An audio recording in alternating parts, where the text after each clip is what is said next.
Good morning, everyone. For teleSUR, I'm Cody Weddle in Caracas, Venezuela. Cuban public media has released photos of former President Fidel Castro to dispel rumors of his death. Now, it follows speculation from many media outlets earlier this month about the Cuban revolutionary's health.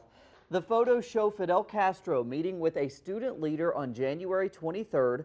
The president of the Student Union Federation, Randy Perdomo, contacted the former president the day before in order to organize activities to mark the leader's 70th year since he began at the University of Havana. Garcia then described the meeting in detail in an article accompanied by the photos of the meeting.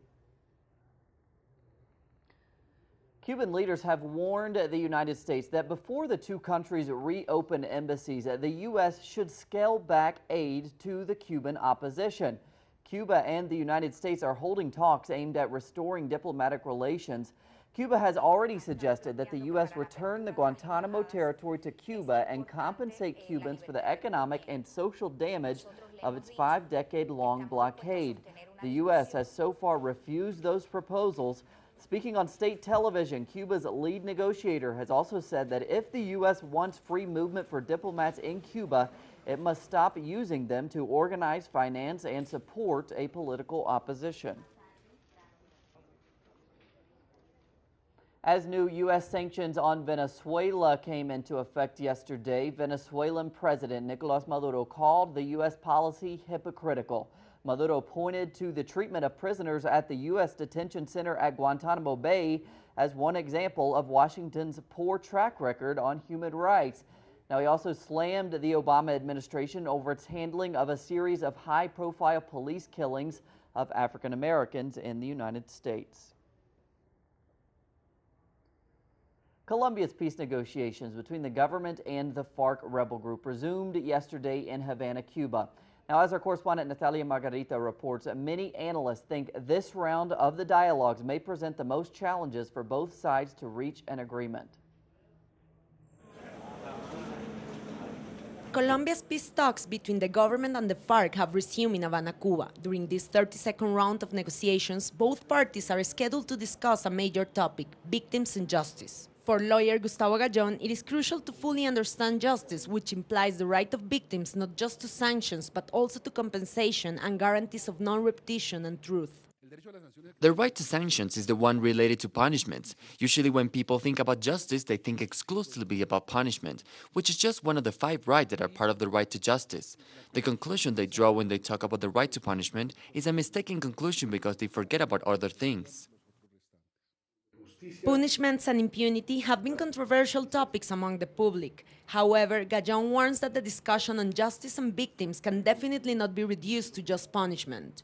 Within this context, he also points out as a very positive step the fact that different groups of victims have already been in Havana, directly participating on the negotiations. The issue of sanctions should never be the starting point of the discussion, but rather the conclusion. So where should we start? With the need for recognition of damage caused by both the state and the guerrillas, a genuine request for forgiveness, and a generous offer of compensation.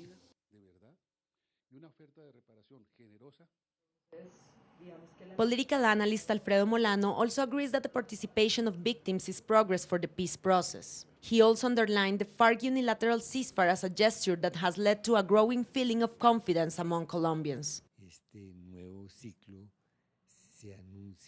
This new round of negotiations is very advanced because the opposition to the peace process is very much discredited due to a range of factors. Officials have fled the country, military generals that have been removed, so I think prospects are very promising. Victims, justice, and a bilateral and definitive ceasefire will be at the center of talks during this 32nd round of Colombia's peace negotiations. Meanwhile, expectations are running high as the topic to be addressed in Havana, Cuba are directly related to the end of the conflict in this Latin American country. From Bogotá, Natalia Margarita, teleSUR.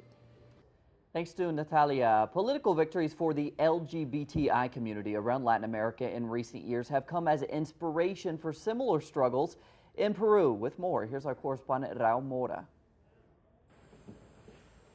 The news of approval of same-sex civil unions in neighboring Chile have inspired Peruvian LGBT rights groups to speak up against the lack of progress to approve a similar law in the country.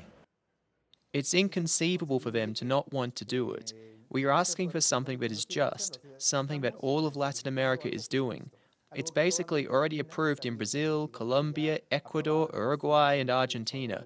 Peru is stuck behind with the latest countries that do not recognize any type of rights for same-sex couples.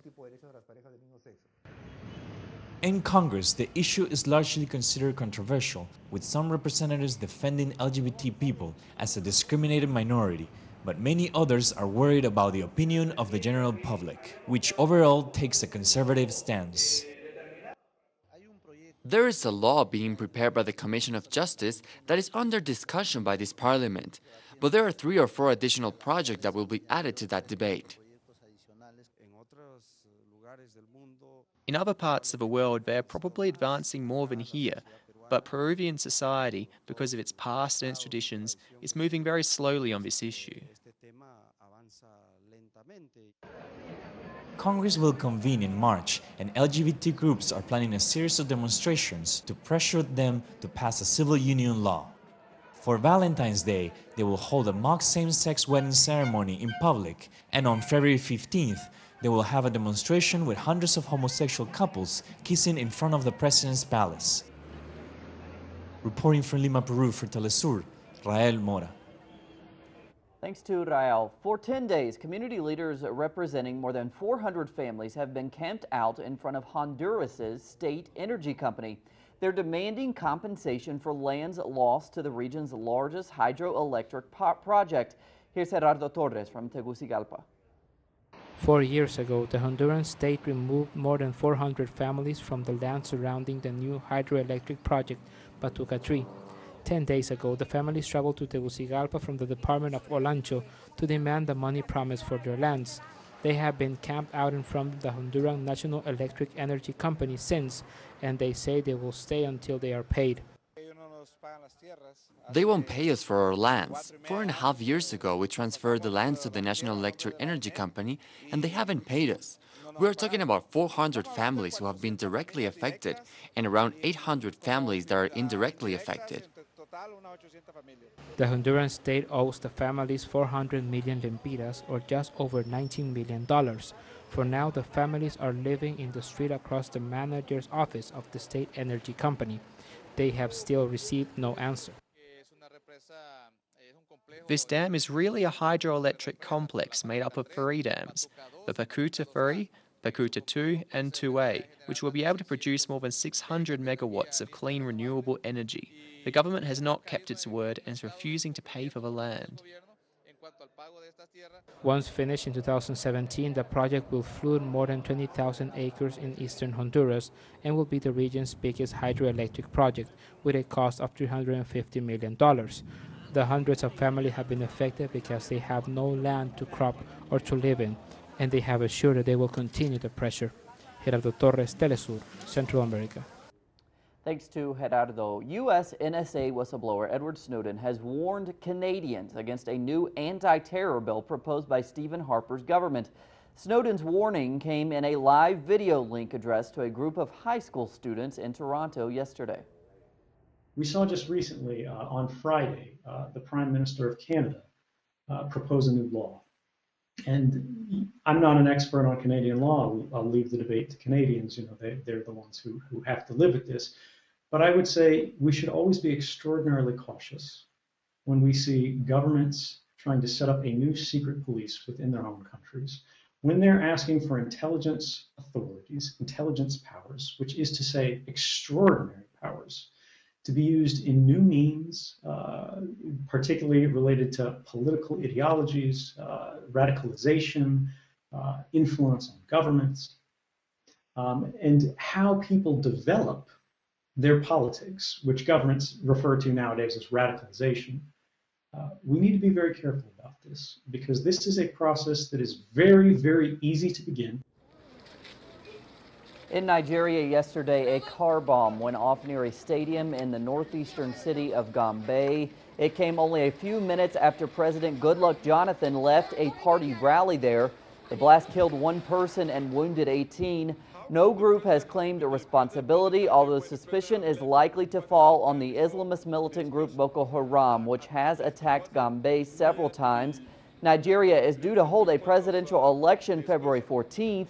The ruling People's Democratic Party's Jonathan will face former military ruler Muhammadu Buhari for the opposition All Progressive Congress. And in Palestine, hundreds of Hamas supporters demonstrated yesterday against an Egyptian court decision to ban Hamas's armed wing and to list it as a terrorist organization. A Hamas spokesperson says the protest condemned the court decision and claimed the decision only benefits the Israeli government. The court decision could also impact if Hamas accepts Egypt as a broker between it and Israel. A Finnish punk rock band with members who all grew up with learning disabilities is considering trying to enter this year's Eurovision Song Contest.